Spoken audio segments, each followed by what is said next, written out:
What's up, y'all? It's Rhett from the Heights Lab, and today we're going to talk about building your loop archive in Pro Tools. A lot of producers nowadays use loops, even if it's just finding a melody to the song you're trying to create, some drums to go with it, maybe a fill. It really can help in the creative process. There's lots of plugins you can use to change the key and tempo easily without warping the sound. And likewise, a lot of producers are making their own loops to offer for others.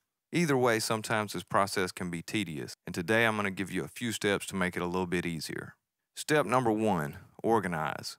The first thing I always do is make sure I have my loop folder ready. For today, we're going to create a new loop folder. Inside of these loop folders, you could add subgroups. That way you can find your loops easy when you need them. It also makes it easier for when you import them into something like Loop Cloud. This will also ensure that the customers or the artists you're working with can identify the loops you send them. Step 2. Record yourself. This video was designed mainly for people already producing in Pro Tools, so hopefully the recording part will be the easiest. First step I like to do is pick a tempo. From there you can use your click track, or you can just groove for a little while, playing continuously, keeping a tempo in your head, and then go back and chop it up later.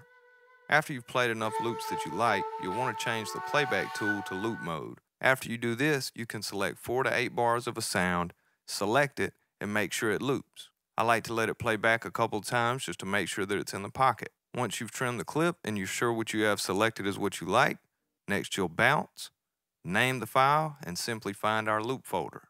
Once again, this will make it easy for when you pull it back up later or send it to your client. If you have any questions about this, please reach out to me. Thanks again for watching. Please like and subscribe. I got a lot more videos on the way.